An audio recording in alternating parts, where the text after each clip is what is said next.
Are you ready for part 2 of my conversation with the average guys of the Back Pocket Podcast? Get ready, because that's on today's episode of the Freedom Club Podcast. Welcome to the Freedom Club Podcast, where we discover the fight for freedom, fulfillment, passion, and purpose. Your host is Curt Mercadante, Gallup certified strengths coach, an agency founder who is dedicated to coaching individuals seeking to level up their life and their businesses. The Freedom Club is about unlocking your talents, turning them into strengths, and crushing your objectives. You can learn more at curtmercadante.com. Welcome to the Freedom Club. And welcome to the Freedom Club Podcast. I am your host, Curt Mercadante. I am so happy you are here today.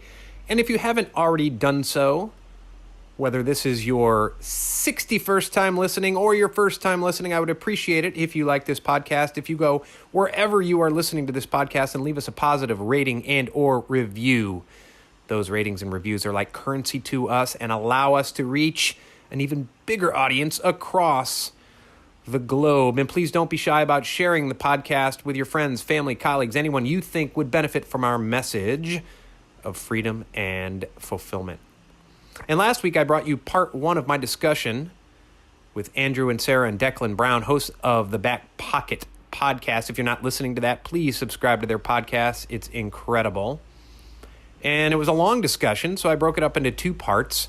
And today, I feature part 2 of that discussion. And we get in deep about their goals for the podcast, as well as kind of a behind-the-scenes look at starting podcasts, the trials and tribulations of running a podcast, because I know many of you out there, there's so many people I talk to. And as you build your business, one of your goals is starting a podcast. And some of you have kind of been stuck and you've had that goal for 6 months or a year and you haven't quite started yet. So if that's you, you're really going to like part 2 of my discussion. We got 3 podcasters talking to each other about our goals, our challenges, how we've gotten where we're at now. So without further ado, here is part 2 of my discussion with the average guys of the Back Pocket Podcast.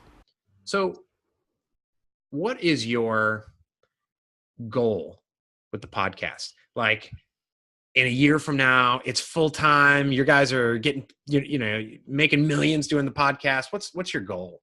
Mm-hmm. And that's what we're headed towards right now. We're trying to figure that out on a day-to-day basis. What is that going to look like? And the first step, again, like we said, we bought that mic and that took us to the next portion. What are we going to do now? We're going to create an LLC, Back Pocket LLC. We're going to have a company and it's going to be us. And instead of us making money, it's going to be, we're making it for a company. Okay. Mm-hmm. So what's this company going to be? It can't just be a podcast. What is it going to be? Well, we have been bouncing ideas off each other for about a few weeks now. And, we don't know exactly what that looks like, but we do know we're going to continue to use that trial and error method to our advantage. And one thing that we're thinking right now is starting that blog. And a blog is something that people access a lot more frequently because they're scrolling through their website or our website or a various website and they can read our content instead of having to click play, put headphones on that version. So we're going to put a blog out and see what hits and what doesn't hit on there. And maybe that will lead to a book. Maybe that will lead to an audio book. But we do know, like I've mentioned before, is just continue to push out our content and love that what we're doing because it's going to lead to something. And we know that. Yeah. What's been that you talked about your dad listening, right? Being a big fan. What has been the reaction from others, friends, but at work, right? You do and on that note, do you have to be careful? Sometimes, do you ever catch yourself saying anything I guess don't say it here if you're, but if you don't want someone to hear it, but do you see what I'm saying? Is it, oh, I can't say that because it's a story from work and I'm going to get in trouble on Monday, Man, I don't know if we've ever really ran into a situation where it was, oh man, we probably shouldn't have said it on the podcast just because of what we talked about. It's not really the end of the world. I actually talk about the podcast way too much. Like Andrew and I talk about how we're always on air and how when people are talking to me and I always bring up the podcast because, I've failed through the podcast. It's kind of been my little golden nugget, but how it's been received. So like you brought up Andrew's dad. Andrew's dad is one of the coolest dudes. Kind of looks like you. He reminds me a lot of you, actually. Very, very similar people. He's going to love you when you listen to this. And his responses are always great because when we first started this, it was like, okay, who's listening? We didn't get analytics for an entire year because we just didn't know how to do it. We hosted it through our website and then we figured it out. But it wasn't a priority. We didn't make it a priority. Sure. So anyways, we would get texts from Andrew's dad, one of our buddies' moms, and like a couple other people randomly. But getting the feedback was the most important part. And the feedback was always great. Like, you guys have grown so much. And then you would like post a random episode, wouldn't think about it. And then you'd get the text and they'd be like, best episode yet. You guys have improved so much since this point. It's like always, we're not like posting it so we get that in response, but it's always something that, makes you feel good and makes you know that you're like, okay, I'm at least trending in the right direction. Mm-hmm. And another thing we like to say on the podcast is controversy is the air we breathe. And our intentions are never to be negative, never to put someone down. They're always supposed to be lighthearted and humorous, or it's motivational and inspirational. And if someone takes it the wrong way, then that's on them. And I don't think the ball would be in our court to, you always see people getting in trouble for what they say via Twitter or via something on social media. And I don't think the content that we continue to push out will ever put us in harm. And then we always back it up with saying controversy is the air we breathe. So it's going to be okay at the end of the day. Yeah.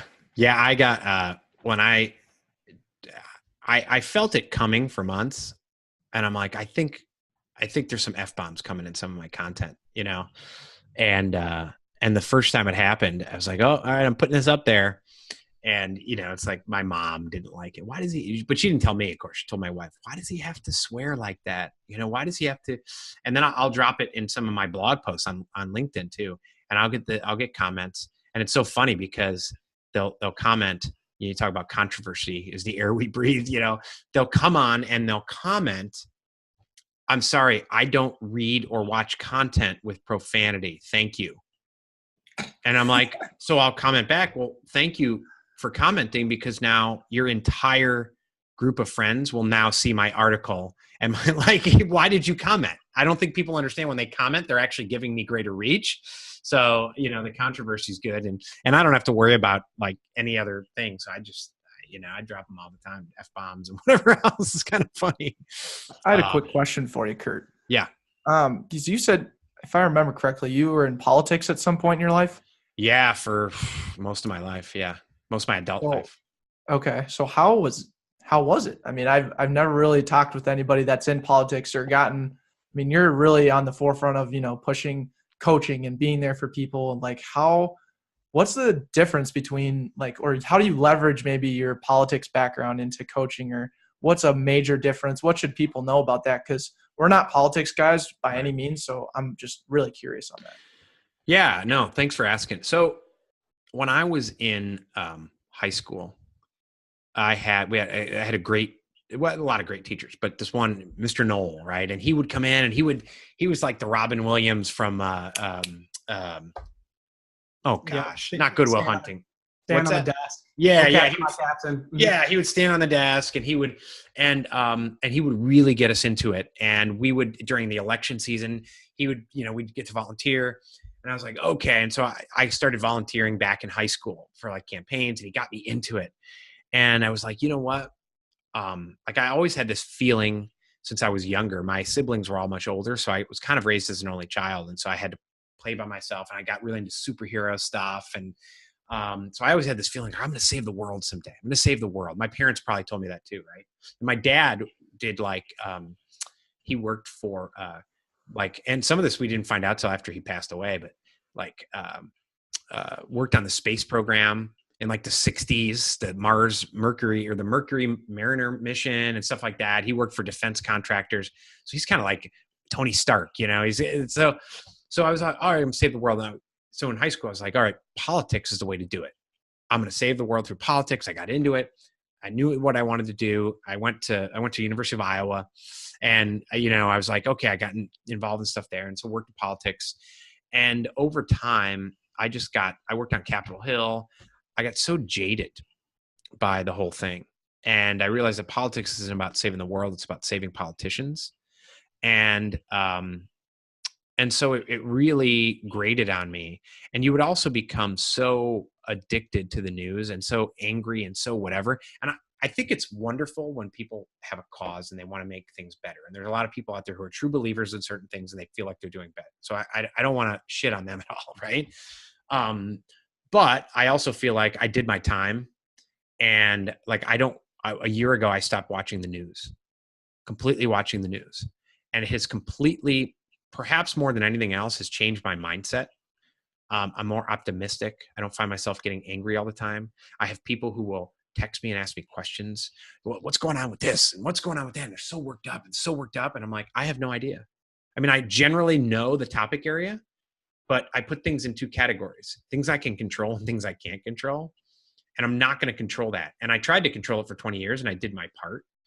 But a lot of the people who get so worked up on name the issue, name the president, name the politician, a lot of them, A, don't even vote, and B, have never lifted a finger to volunteer in their community, volunteer on a political campaign, help someone, do anything beyond sit there on their phone and scroll and get angry and scroll and get angry and share.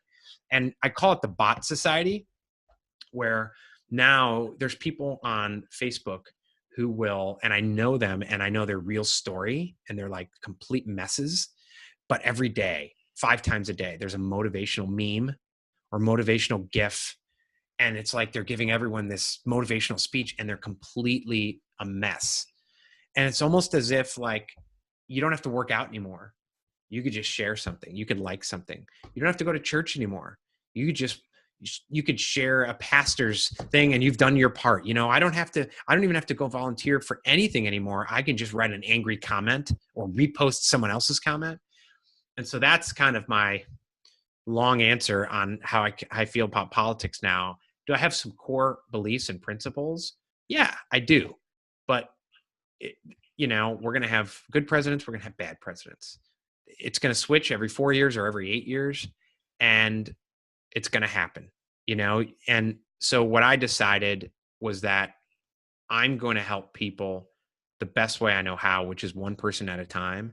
And if everyone just took care of their own backyard, and that's not to say don't have a sense of community, because we need support networks, but if everyone would just kind of take care of themselves and their families, stop worrying about me and my family, or you and your family, and take care of themselves, I think the world would be a better place, instead of this, everyone's head is down. Listen, I'm on social media, but I do other things on social media. But this just, I call Facebook anger book. And I'm on Facebook groups, and I wish they would have a separate portal to get to the groups so I don't have to go through my feed, because it's just bullshit. It's just like, and it's not even politics. Some people are like angry. We had a Facebook group here for the town in which I live, we live on John's Island. So it's like the stuff people would get angry over. It was like, there was one post and somebody was at McDonald's and felt the need to post in this group, just thousands of people, a picture of their coffee with the question, does this coffee look right to you? Is it swirling the right way? There were like 90 comments on it, like serious comments of people like commenting on oh, well, you want to do this. But then it veered off into those owners of that McDonald's are assholes and this and that. And it just veers up way off and everything. And I'm just like, I'm out. Stop the world. I want to get off, Social media can be just so negative at times. And I like what you've been putting out, and other people similar in your situation, same with us, is like, why not just put something out that is inspirational? It doesn't have to be anything new. It doesn't have to be anything you're writing a new book on something or other, but you can just be positive. And at the end of the day, that will actually impact someone, because you can get so much stimuli from social media. Someone clicks on something, they get a like, and they receive the joy of having a conversation with someone. Well, why not try to be pushing out content that would actually be a positive and actually be motivational? And I think that's another reason why we continue to do what we do. Yeah, absolutely. And podcasts are just, if you have to do something with your phone, listen to a podcast, listen to and you guys, I love the average quality segment, because it's not like, listen, I love Tony Robbins, but it's not like someone up here saying I'm a billionaire, and if you do these things, it's average guys saying, here's what I got to work on, being vulnerable. And it allows other people That's I think what gets in people's way sometimes is that they're afraid to voice it, because once you voice something, it's real, and then you got to deal with it, and you do that, and so it can inspire other people to do that. But yeah, Tom Bilyeu, Gary Vaynerchuk, I mean, those are some of the podcasts I listen to, and it's just turn that on instead of crap, turn off, insert whatever cable news station, because they're all the same thing. They're all the same thing, and they're just like slight variations, and just change the names. It's all the same thing. It's all entertainment. So, do you ever listen to Joe Rogan? Yeah, but he's got like 3.5 hour long segments, and it's like the one he did with Jordan Peterson, I think, wasn't that like 4 hours? Yep, it was amazing though. I loved it. That's like one of my favorite episodes I've ever listened to. And it goes back to that point. Like, I mean, I didn't know anything about Jordan Peterson before.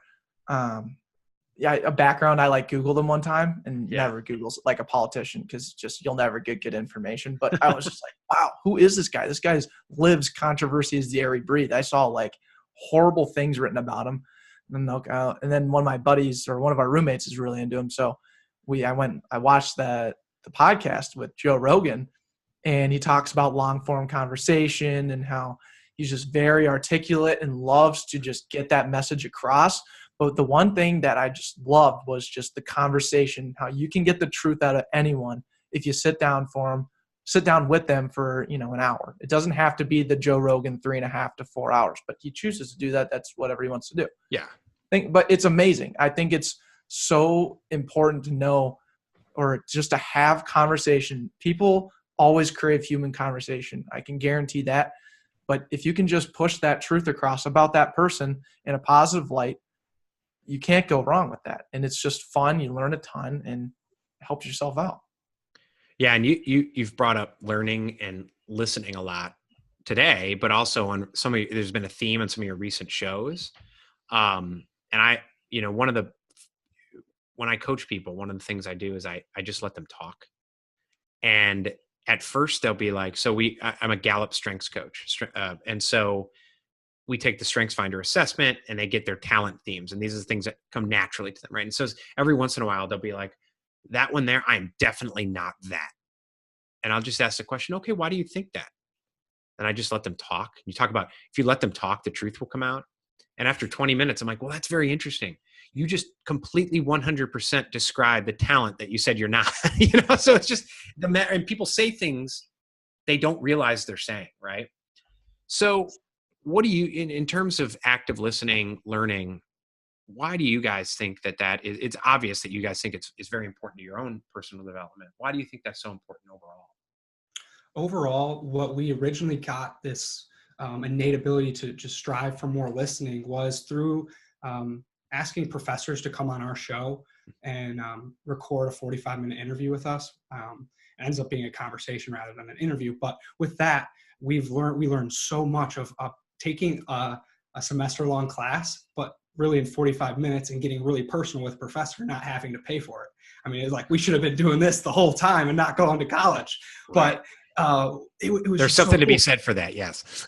Absolutely. Yeah. And just listening to them alone, it was like, this is what they are teaching to students, and learning. We had one of his professors on, John Abraham, who teaches heat transfer. And he's a nation-leading climate change scientist, and he writes for a paper in London. And he got huge off of a YouTube video where he debunked climate change denier or something. But anyways, just like sitting down, I think I went back and listened to that one the other day. It was like an hour and a half long, and it was amazing. But back to the point of where when we first started this, interviewing our friends, and we were just really nervous and like trying to get this thing right, but it was ask the question. So like if you're interviewing, you would be like, what's your average quality? And then we'd let you answer, and we'd go through a phone and be like, okay, what's the next question? Or like listening, but not really.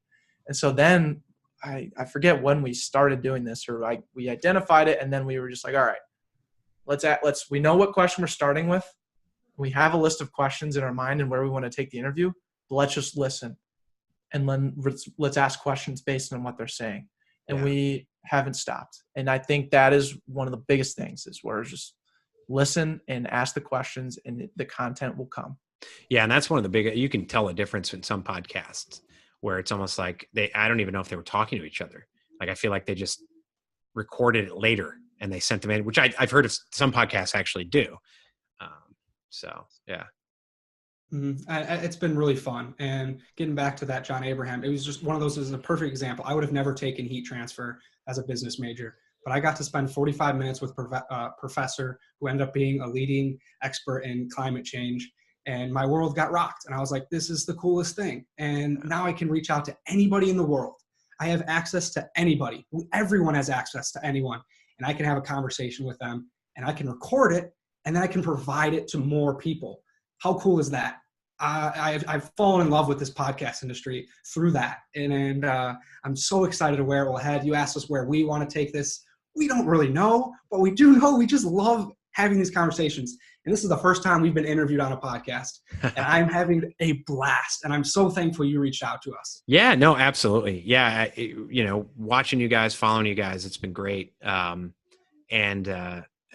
like I said, I'm trying to break into Instagram. And so it's been wonderful. And listening to you guys, I mean, you do have that conversational tone where you just kind of go back and forth, and it's almost like you forget to play the intro music sometimes because it's like, oh wait, we got to play the intro music. I love it because it's not so polished. And so, like Tony Robbins has a podcast, and I tried to listen to it a couple of times, and it almost sounds like there's a robot doing the podcast for him. And sometimes it's not even him. And it's like, I can't listen to that. I want something real. Mm-hmm. There's something about the podcast industry that's like that, where radio was exactly what you're talking about, where it was a very strict format. You had all your sponsors, you had your ads, you had your guests, you had your show notes, and that was your go-to thing. When they introduced podcasts, I don't know how many years ago, you just gave it to the average guy and said, go record something. And they pretty much put out whatever. And I think that's why I love it so much, is just that authenticity that comes from it, because we can listen to your podcast, not know any idea how you're recording it, and just take the content for what it is. I mean, it could be recorded on your phone for all you know, but that's the same thing with us. Like, we've been using, people probably think we're way cooler than we actually are. We used a $50 mic and a computer for a year and a half, and we just got these new mics. It doesn't really change anything about us, but it makes us look a little better, right? But crazy to think about how it doesn't matter what you record with. It's so authentic, down to earth, and everything that you're saying is, what you put out. I used to do events a long time ago for fundraising events. And it was like, sometimes things weren't perfect and you get so stressed about it. And people had to remind me, the people in the audience at this event think it's going fine. They're just paying attention to the food that's in front of them, and so some people get so hung up over that. It's funny that you bring up, I've done at least a dozen podcasts, the ones where it's just me talking on my phone without a mic on it, sitting in my car. And it's amazing. There's an app called Just Press Record on my iPhone.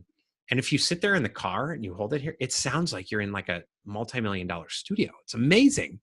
But it's like, I was sitting there, we were on vacation in California, and I think it was like 6 a.m. It was dark out. My wife's like, where are you going? I'm like, got to do the podcast. I went out like in my flip-flops and just sat in the car and just like talked into the phone.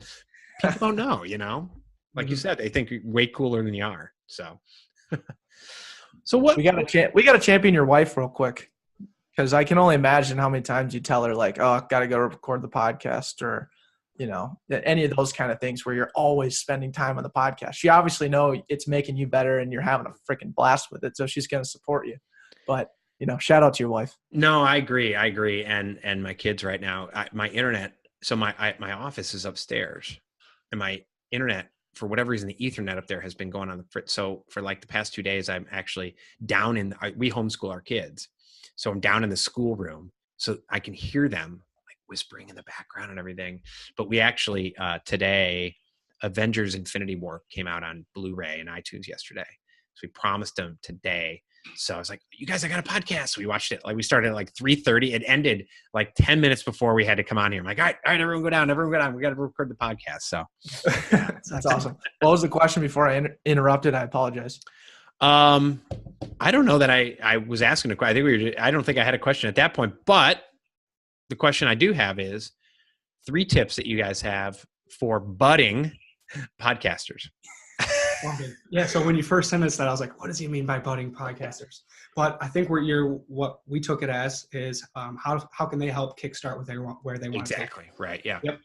And the message that we're going to continue to push across, and that I truly do believe in, is if it's authentic and you love it, talk about it. And the words will flow off your tongue. And again, it does not matter what you record or how you record it, but just put it out there and see what happens. That is my first and majority tip, would just be authentic and love what you're talking about. Awesome. Number 2 would be to write everything down. So no content is bad content. Andrew and I, we talk about this kind of, but we have like a 90-page Google Doc, and it's full of every podcast we've ever recorded, every question we've ever asked our guests, and about another 15 pages of just ideas. And then now we're getting smarter and creating multiple Google Docs for different things that we want to do. But again, I can't emphasize anymore, when you're sitting in bed at night and can't go to bed and you're just thinking about the podcast, you're thinking about something, write it down. It's the most beneficial thing because you can always expand on those things. Excellent. And then another tip would be, we talked about this as well, is don't second guess yourself, because you don't really know what truly is going to stick. But just put it out there and see what happens. And if people take it the wrong way, then take it down or talk about something different. But the podcast industry is so unique and no one really understands exactly what to do with it. But they do know it's just someone behind a mic recording, and love that. Well, that's awesome. Well, Declan, Andrew, it's been a pleasure. If you're not currently subscribed, find the Back Pocket Podcast on, where are you at? You're on iTunes. I know that. Are you Spotify, Google Play, Anchor, all of the various apps, as well as YouTube. Awesome. And then, of course, Instagram at the Back Pocket Podcast. Please follow them. Thanks so much, guys. Thank you, Kurt. Thank you, Kurt. Absolutely.